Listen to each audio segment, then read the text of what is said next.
Bueno, pues hola a todos, gracias por venir. No sé, sois un grupo heterogéneo, no tengo ni idea de si conocéis a mi padre o no. Me imagino que sí, si estáis aquí es por eso. Y bueno, pues gracias por seguirle. Me imagino que pertenecéis al canal de YouTube y veis ahí todos los vídeos que se van subiendo. Y bueno, yo lo que quería hacer hoy es un repaso de la vasta y extensa obra de Antonio Escotado, que mucha gente le conoce por el tema de las drogas o el tema del comunismo, que han sido los grandes temas que ha tratado en sus dos trilogías, pero la obra de Antonio Escotado abarca muchísimas más áreas y podríamos decir que es multidisciplinar.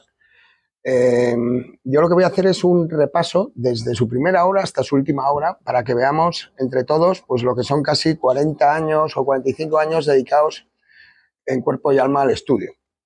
Entonces, vamos a empezar por el primer libro de mi padre, que se llama La conciencia infeliz. La conciencia infeliz fue su tesis doctoral y contaba una cosa muy cachonda, Escota, de que él tenía la tesis hecha, pero no le dejaban presentarla en la universidad, porque era la primera tesis sobre Hegel. Y entonces era un poco como apócrifa, y Hegel se le relacionaba con el marxismo, mal relacionado, pero bueno, estaba en aquella época muy emparentado, y tuvo que llevar un notario a la universidad o algo así, porque siempre faltaba un miembro para poder presentar la tesis. Al final presentó su tesis en 1971, pero la tenía como desde el 69. Sí. O sea, si él nace en 1941, la presenta con 30 años. Vale. Digamos que su primer libro entonces sería con 28 años, hizo La conciencia infeliz. Vale, pues después de La conciencia infeliz, que es este libro que se llama Ensayo sobre la filosofía de la religión de Hegel.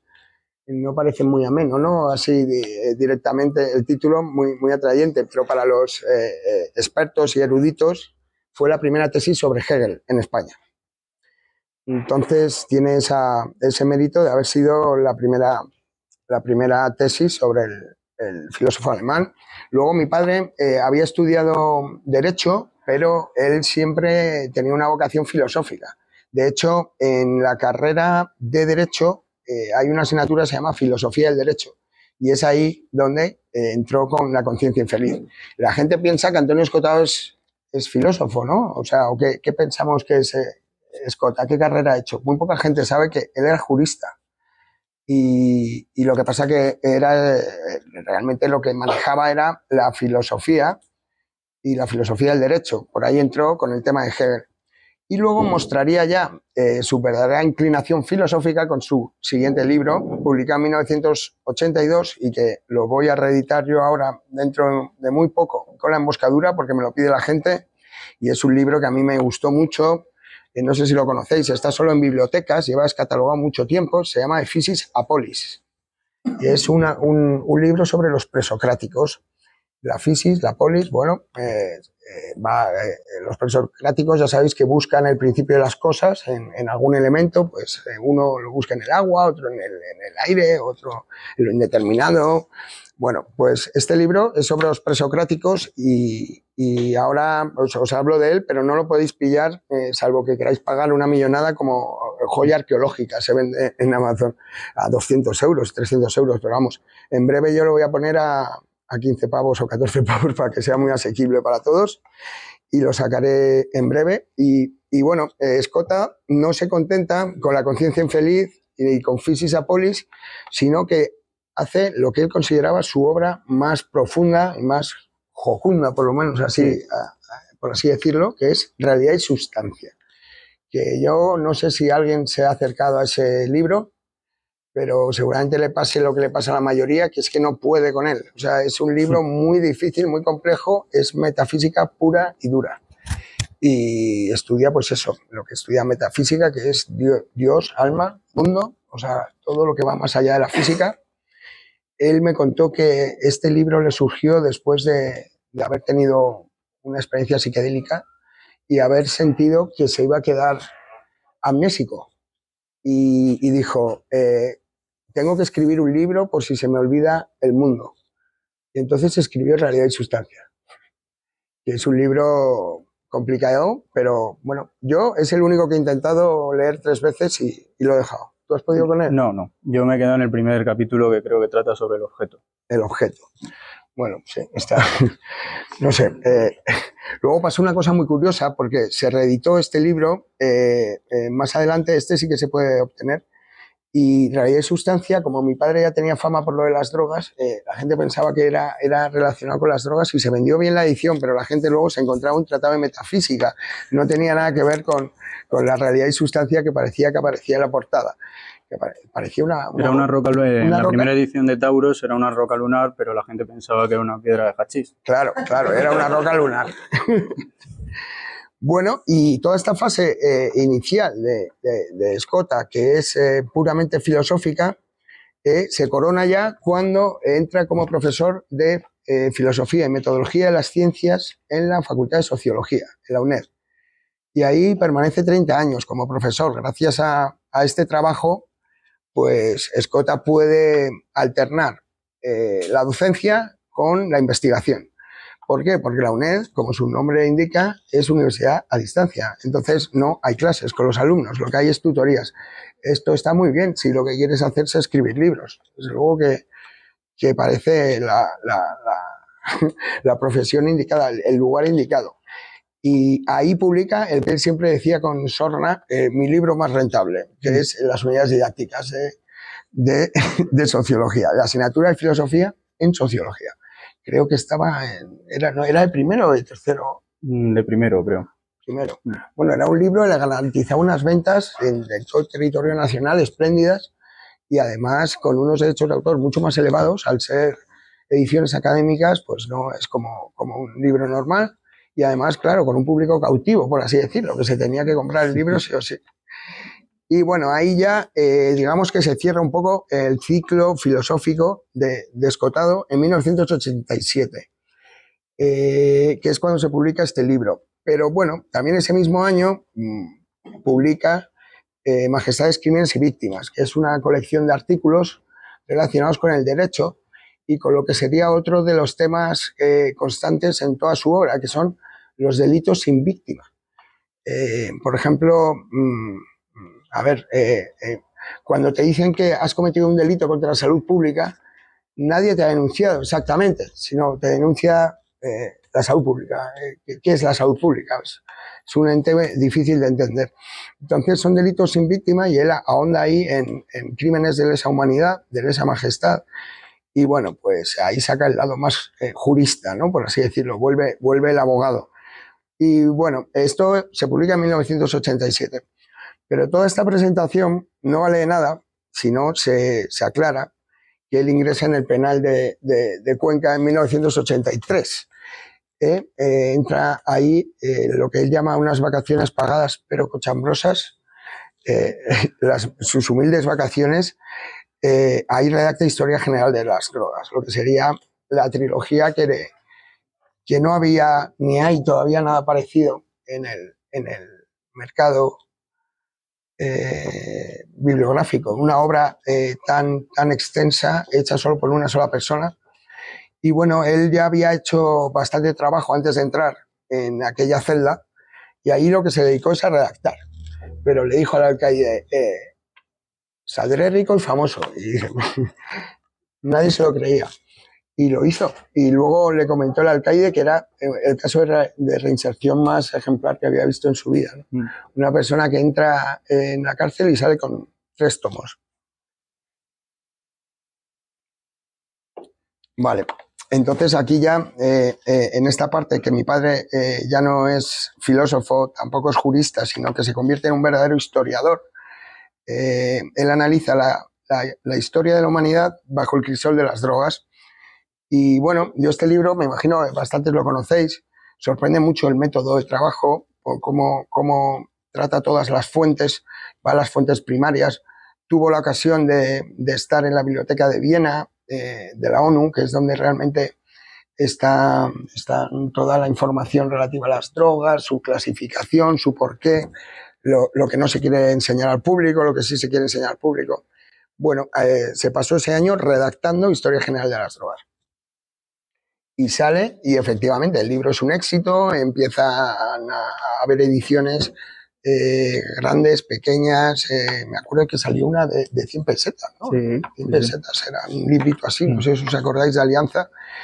Y bueno, esta historia general de las drogas se completa luego con la parte fenomenológica, que es muy importante. Suena muy mal esto de fenomenológico, pero son los efectos de las drogas, los fenómenos.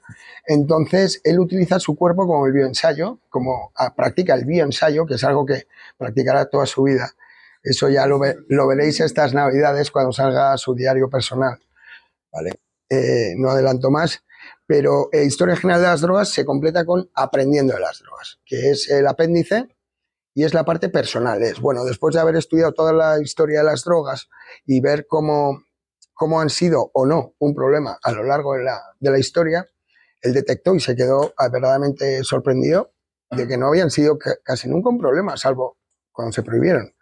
Entonces ahí están los datos, ¿no? de lo bien que ha ido la prohibición de las drogas y cómo se han multiplicado los puntos de venta y bueno, que si lo que queríamos era acabar con las drogas, ha sucedido totalmente lo contrario, ¿no?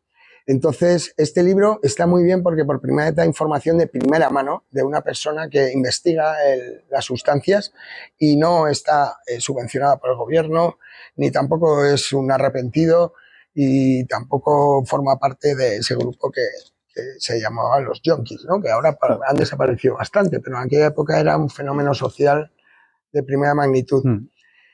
Ese libro es de los que más éxito han tenido porque con un estilo llano y directo él va contando pues lo que sucede con la ketamina, lo que sucede con la heroína, con la cocaína, con todas las drogas. Vamos, él probó como varios cientos de compuestos, decía.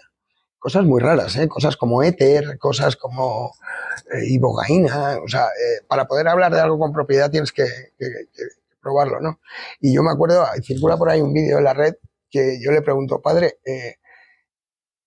¿es cierto que esto que dices al principio de Historia General de las Drogas, que espero que las horas que me he pasado vomitando en el váter se las evite a los demás? Bueno, pues ahí Escota hace esa labor de investigación y da un cambio otra vez en su bibliografía y comienza una vertiente más política. Era la época de los GAL y bueno, el gobierno socialista de Sánchez ya estaba en las últimas y él publica El espíritu de la comedia, que es un libro que acuña el término casta política por primera vez, que luego se lo copiará Pablo Iglesias. Y este libro pues, fue premio Anagrama de Ensayo en 1992 y va un poco sobre la farsa política que vivimos todos y seguimos viviendo y cómo la política pues, es el precio que tenemos que pagar por la democracia, por desgracia. Gente que se dedica a gobernar a los demás, profesionales de gobernar a los demás, que no es un puesto, trabajas para el Estado 4 años y lo dejas y vuelves a tu posición anterior, sino que hay verdaderos profesionales de la política y este libro ahonda en ese fenómeno, ¿no? Y lo relaciona con Molière y con las comparsas y bueno, pues un poco el espíritu de la comedia, como que si la política fuera una gran comedia, una tragicomedia, que todavía seguimos padeciendo y padeceremos mientras haya democracia, porque es el precio de la democracia, es la casta política. Bueno, ahí casi a la vez publica Rameras y Esposas, que es una reedición de un libro anterior que se llamaba Historias de Familia, que no lo hemos apuntado. Y aquí Rameras y Esposas habla de la lucha de sexos, que es otro tema que a Escota le interesaba mucho y se le quedó en el tintero. Yo sé que si hubiera vivido unos años más, hubiera publicado un libro sobre la locura que hay ahora con el feminismo, el heteropatriarcado, la lucha de géneros y todo esto, ¿no? Todo esto de estos fenómenos de reciente surgimiento y que parecen tan importantes, ¿no? Ahora, él metía la mano en los avisperos más en teoría, desagradables, ¿no? O sea, como los temas que no se querían tratar, pues como podían ser el de las drogas, ahora quería tratar el tema de la violencia de género y luego trataría el del comunismo, que es el otro gran tema en el que hizo otra trilogía, porque mi padre cuando quería ahondar de verdad hacía trilogías. Bueno, pues después de Rameras y Esposas, que está muy bien, ahí da un poco la vuelta a la idea que tenemos de las rameras. En la antigua Mesopotamia eran las únicas mujeres consideradas libres porque elegían al hombre y en cambio las otras estaban sometidas directamente, ¿no?, a un señor. Y bueno, este libro está muy bien, es muy recomendable, tiene un lenguaje llano y directo y habla de 4 mitos, el de Jesús y José y María, Sí. Hércules y Deyanira, Istar y Enkidu, Istar y Sí. Enkidu. ¿Y cuál es el último? Y el romano. Y Zeus y Hera. Y Hera. Zeus y Hera, sí, sí.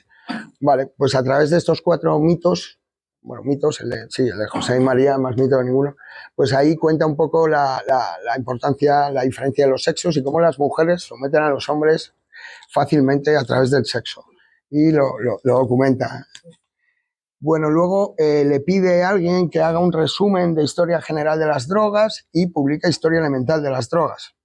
Llevamos por el libro 11 por ahora. Y continúa y hace un libro después, en 1997, que él siempre llamó panfleto y nunca, no le parecía interesante en aquel momento. Yo estoy deseando reeditarlo porque va sobre un tema que ha cambiado mucho desde que mi padre lo escribió a cómo estamos en nuestros días. Se llama La cuestión del cáñamo. Entonces mi padre ahí lo que ensaya es cómo desmontar la prohibición del cáñamo. No legalizar el cáñamo, que es dificilísimo a nivel jurídico, pero desmontar la prohibición es mucho más sencillo. Entonces él se reúne ahí con unos magistrados, con unos jueces, y van punto por punto, artículo por artículo, desmontando el Código Penal para empezar a tratar el cáñamo de otra manera. ¿Qué pasa? Que se estaba adelantando 20 años a lo que pasaría luego en Estados Unidos, en Uruguay, en todos estos países, en Canadá, que ahora el cáñamo circula libremente, ya sea como medicinal o como recreativo en algunos estados y algunos lugares, pero sobre todo medicinal. Bueno, pues en todo este libro, en La cuestión del cáñamo, publicado en el 97, no aparece el término cannabis medicinal. Pues es un problema. Y también porque está en pesetas todo lo que habla de números. Entonces este libro necesita una revisión profunda porque ahí se quedó en 1997, pero yo creo que es la ruta y la hoja de guía el día que los políticos españoles se envalentonen y decían abordar el problema del cáñamo como una posible fuente de ingresos y como lo han hecho tantos países y cada vez más, no solo medicinal, sino también lúdico, pero sobre todo medicinal. España tiene una posición única a nivel mundial para producir cáñamo. De hecho, somos la huerta de Europa, pero hay una hipocresía tremenda en este asunto y vendemos, en España se cultiva la marihuana que abastece a Europa. Si legalizáramos la marihuana, pues estoy seguro que se podrían pagar las pensiones y muchísimos gastos que ahora estamos asumiendo y no sabemos de dónde sacar el dinero. Pero hay que hacer un estudio detallado, profundo, y este libro se adelantó como 20 años a su tiempo. No lo podéis encontrar porque no está, bueno, podéis encontrar edición suelta por ahí, pero no se ha reeditado. Yo lo tengo, pero es que creo que no vale la pena reeditarlo hasta que se actualice a euros y también aparezca la palabra cáñamo medicinal.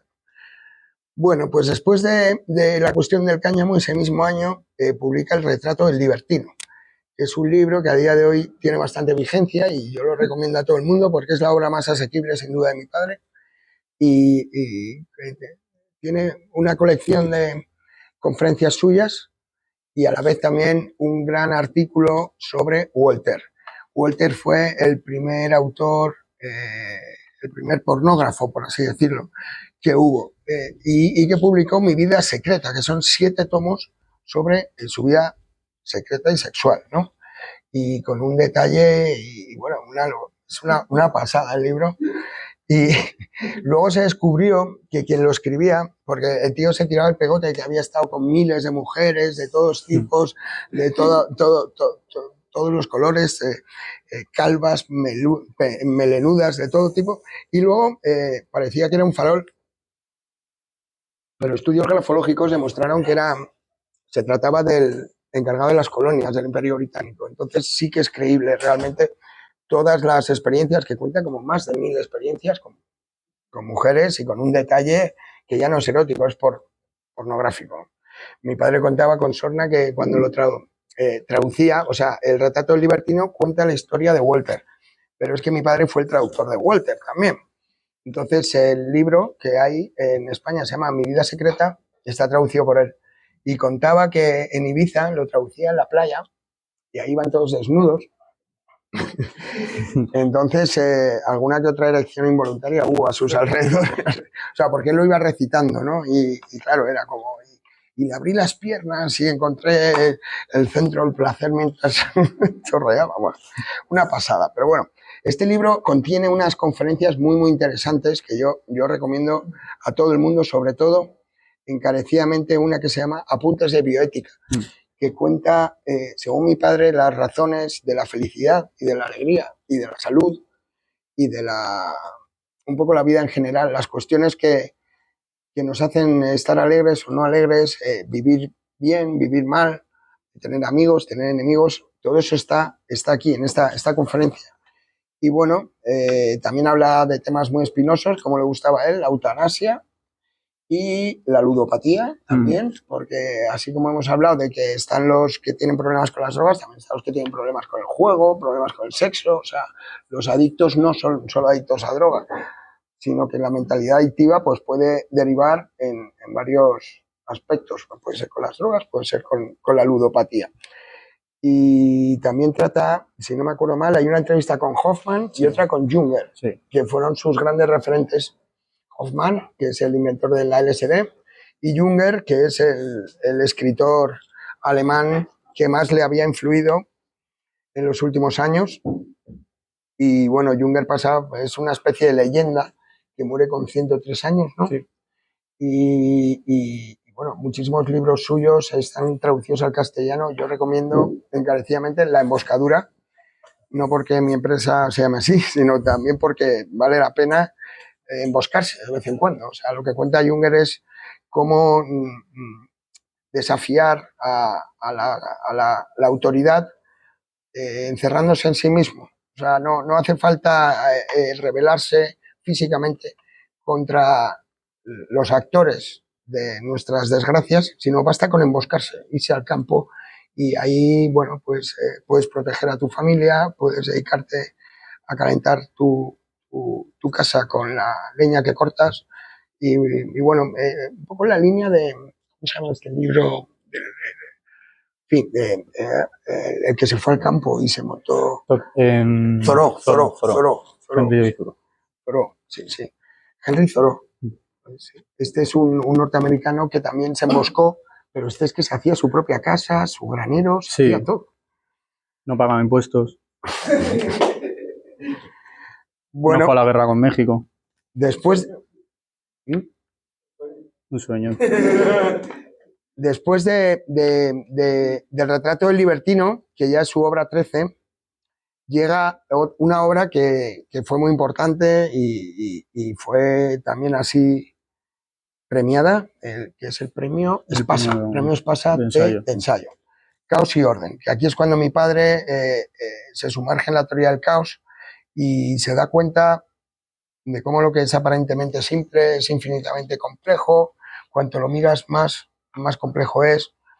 Bueno, las teorías de Mandelbrot, Brigognin, toda la teoría de los fractales aparece aquí perfectamente descrita. Es un libro que no es del todo fácil, pero lo recomiendo también porque es una pasada.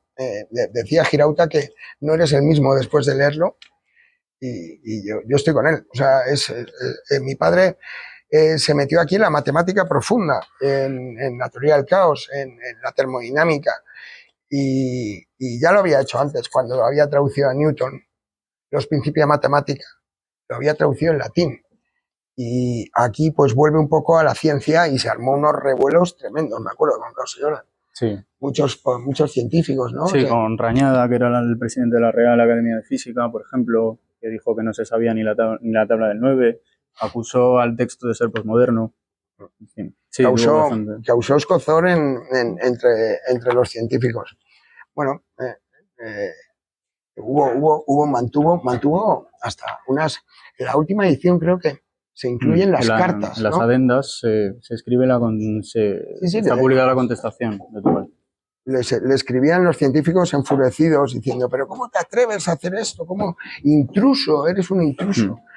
Y bueno, pues Escota no dejaba aspecto por tratar, ¿no? Le daba igual si fuera matemática, si fuera pues, farmacología. El tema que trataba, pues lo trataba a fondo y tampoco pedía permiso a nadie para tratarlo.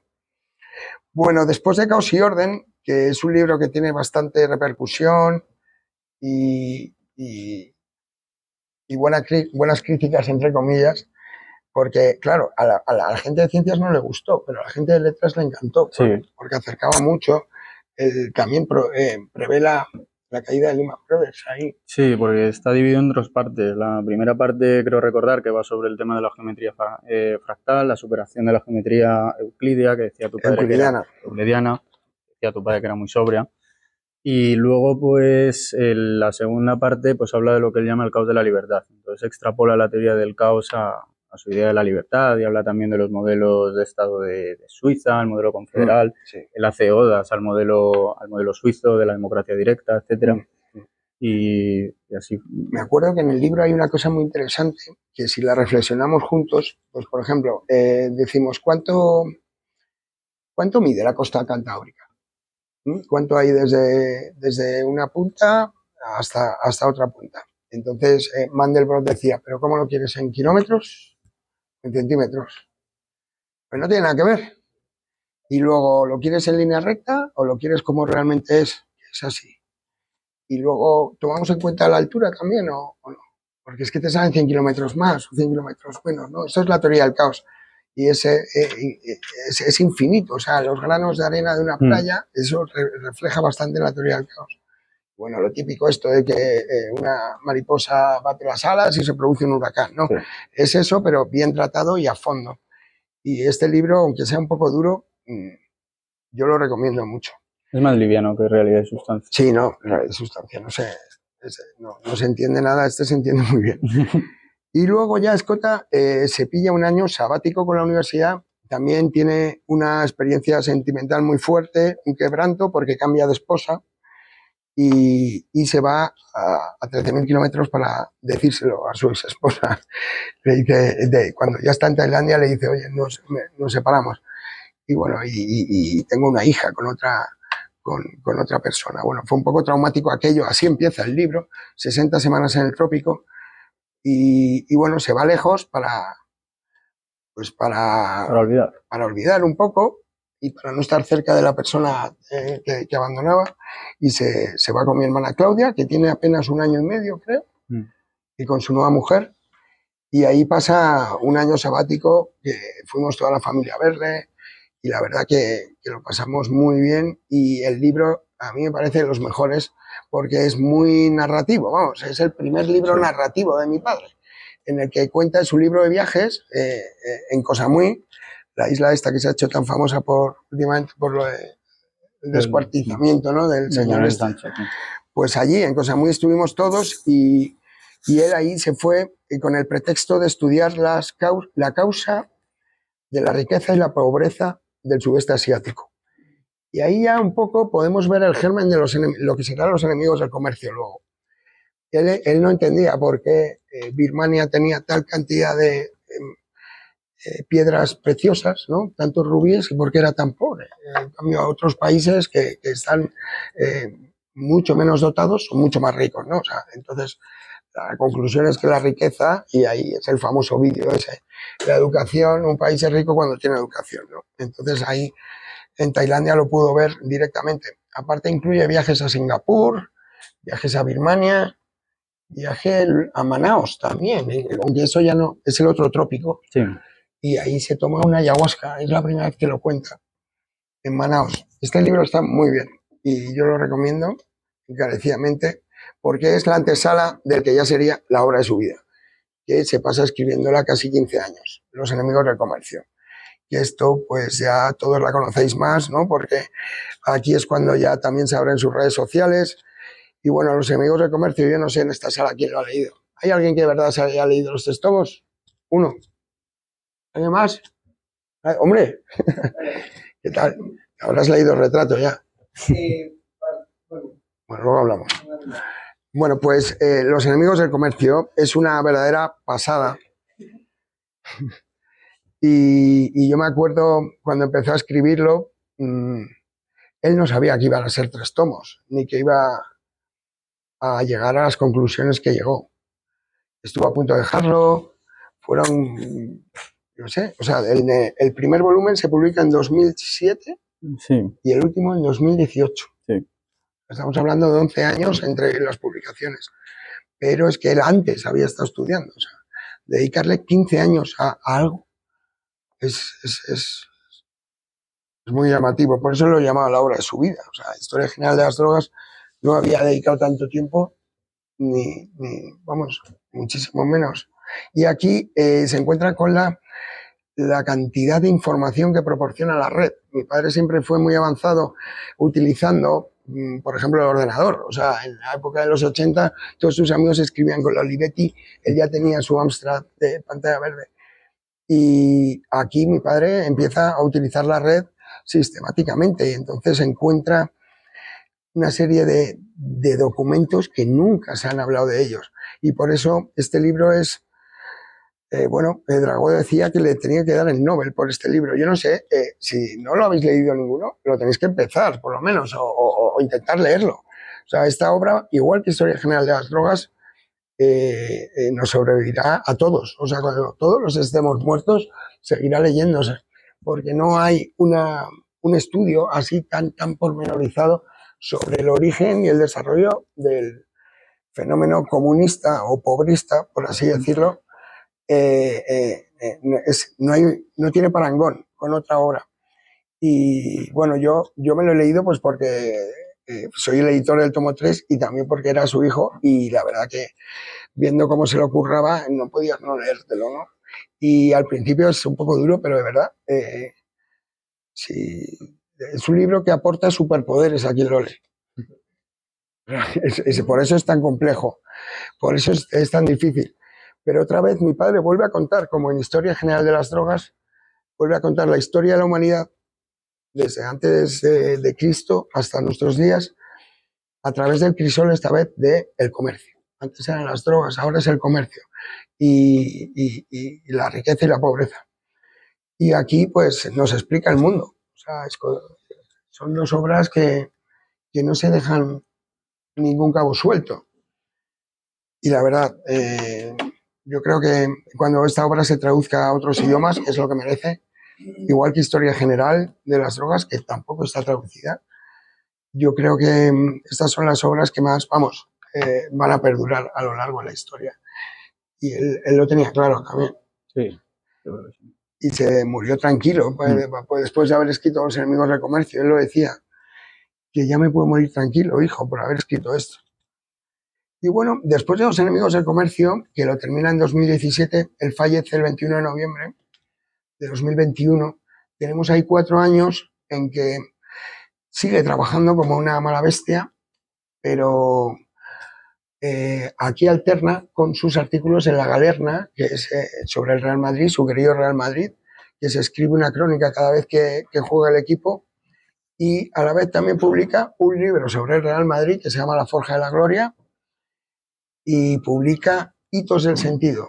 Sí, en el año 2021. 2021, que es una pasada también ese libro, y es una reedición, bueno, es una reescritura de Physis Apolis, se podría decir, porque trata también a los presocráticos, pero es mucho más complejo. O sea, Sí. Hitos del Sentido es... Es más reflexivo que ensayístico. Sí. No trata de enseñar al lector, sino a reflexionar con él. Sí. Y es incluso metafísico también en algunos momentos. Sí. Es un libro que yo, la gente que he oído que lo tiene, hay que leerlo a pequeños sorbos y también es muy recomendable.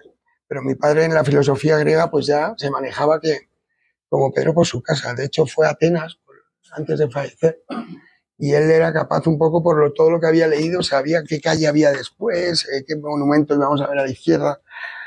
Y este libro le reconcilió con Grecia. Vamos, nunca estuvo enfadado con Grecia, pero desde luego que como que termina su idilio con Grecia, ¿no? Y ya no tenemos nada más, ¿no? Después, bueno, entre medias se ha producido también otro libro que se llama Frente al Miedo, que es una colección de artículos suyos, que ahora se va a publicar un segundo volumen y está editado por Página Indómita, que es una editorial dedicada al capitalismo, liberalismo y tal. Bueno, pues aquí me salen 18 libros. Sí. 18 libros y empieza con 30 años. Muere con 80. Pues una vida dedicada al saber. Literal. Y todo esto alternándolo con muchísimos artículos de prensa, cantidad de conferencias, apariciones en televisión. Y bueno, pues nada, yo os quería invitar a reflexionar sobre esta vasta obra. De hecho, hemos traído los libros por si queréis echarles un ojo ahí en la entrada. Y yo qué sé, si tenéis alguna pregunta o algo.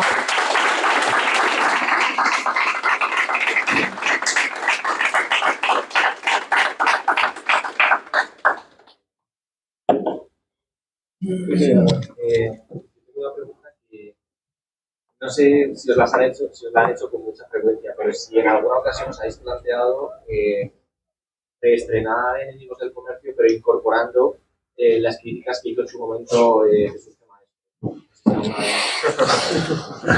Porque más sabía que lo han comentado muchas veces. No, está muy bien la pregunta. Lo que pasa es que el caso de Maestro es único. O sea, mi padre cuando hizo las críticas a los 3 volúmenes le escribió y le dijo, oye, muchísimas gracias, nadie ha dedicado 2 horas a ponerme verde, porque ya solo la manera en que lo has leído, se nota que lo has leído bien y estoy de acuerdo con alguna crítica y tal, pero me parece, además, si os dais cuenta, en las críticas todo el rato la acusa de lo mismo, y es que es muy cansino y es muy monótono, o sea, que si algún día se publicara sería cribado, o sea, para que no dejar tan mal al propio maestro, que se tarda 6 horas en criticar todo el rato lo mismo, que puede tener razón, que es, Escotado, tienes una deuda con España, acuérdate, el Imperio Español. Yo imaginándome ese tomo, tampoco creo que engordase mucho. Eso que dices. Sí. Y lo que os cuento, así, entre bambalinas, nosotros subimos esos vídeos al canal porque mi padre la crítica, si es constructiva, la ensalzaba y decía, lo hablé con él y me dijo, súbelo al canal, hijo.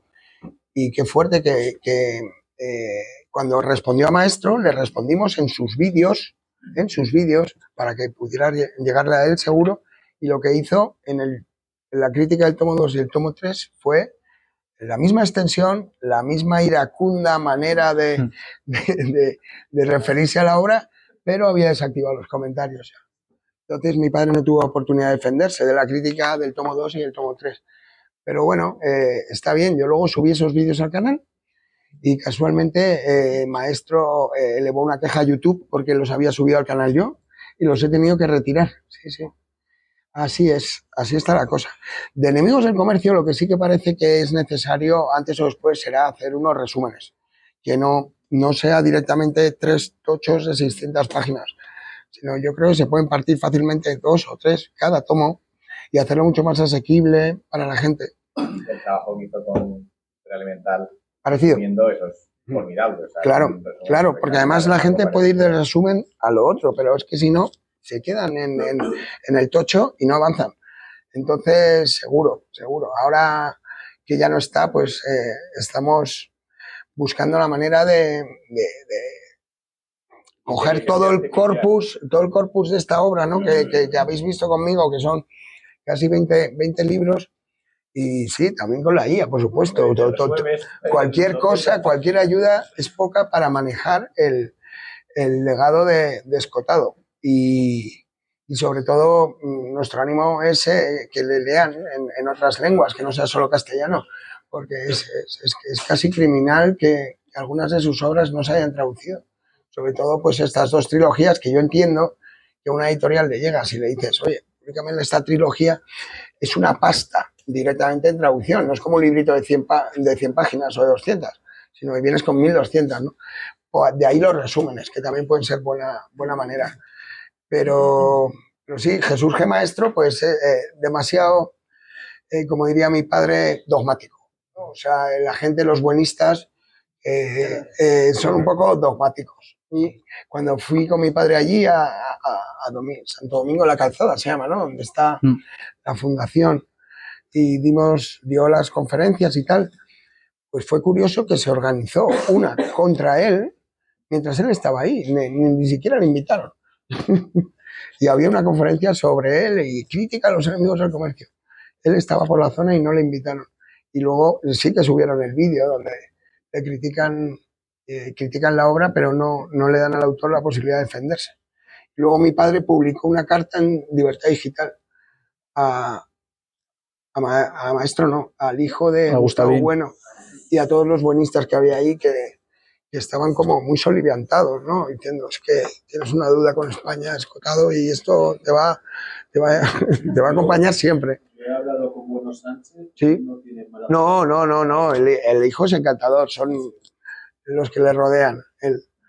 Y ahí lo puedes ver en los vídeos que hay subidos en el canal. Si pones Escotado, Gustavo Bueno, te sale la conferencia de mi padre y también él dice, vengo a aclarar cualquier malentendido que haya. O sea, él no iba de malas, ni mucho menos. Pero esta gente es muy dogmática. Y bueno, pues no. El hijo, desde luego, que no tiene ninguna culpa de cómo son los seguidores de Gustavo Bueno.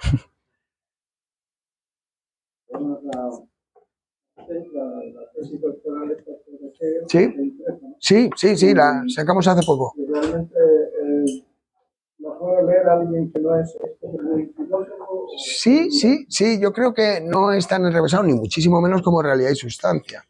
Sí, se puede leer porque dentro de lo que cabe no deja de ser una tesis universitaria, y está hecha para que lo entienda el profesor, por lo menos.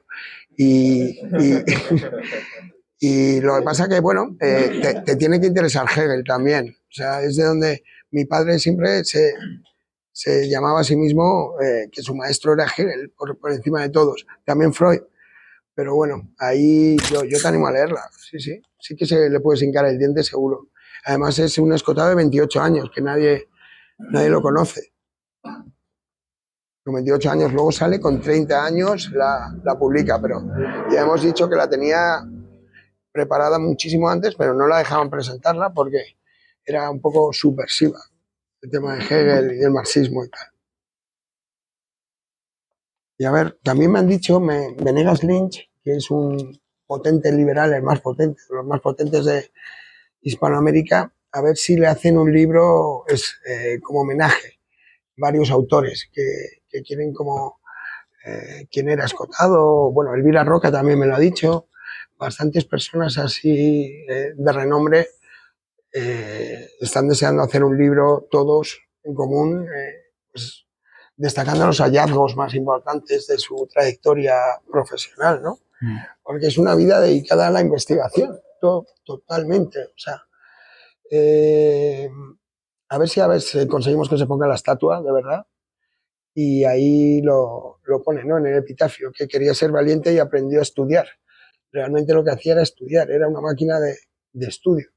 Se había convertido en un espectro, al final, él decía, un espectro viviente, y nada, era con un saber enciclopédico. Cualquier cosa que le decías, pues, él decía, yo no tengo opiniones, hijo, son hechos. Llegas un momento en que ya no tienes opinión. Y nada, os animo a leerle. Esa puerta se ha abierto como 200 veces o algo así. Muy bien, pues nos vamos. ¿Queréis alguna duda más? Leer a Escotado. De verdad, ¿lo tienes ya? Sí, ya bien. Lo compré, acabo de comprarlo. Bien.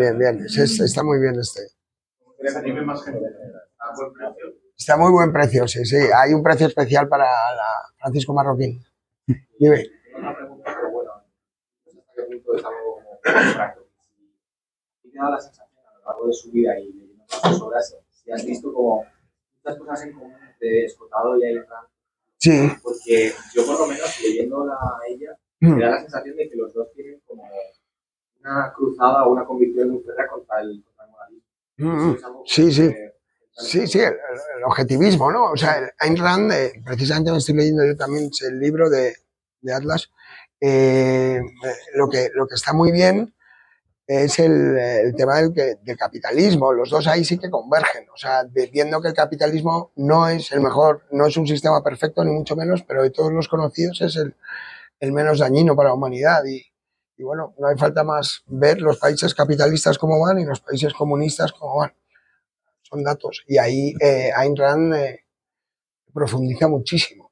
Se parecen mucho, pero Ayn Rand es más novela. O sea, ella es novelista, pero sí que parte de unos presupuestos aristotélicos. Y mi padre también, después de hegeliano, era aristotélico. Él se jactaba de tener esa influencia también. Y bueno, pues Ayn Rand sería parecido, pero en novela. En sus novelas son ensayos también. Es un poco... se parece, pero mi padre, yo creo que no baja el terreno narrativo, solo baja... ¡Ay, se nos ha olvidado el libro! Mi Ibiza privada. Mi Ibiza privada, que es donde cuenta toda su peripecia de cómo acabó con sus huesos en la cárcel.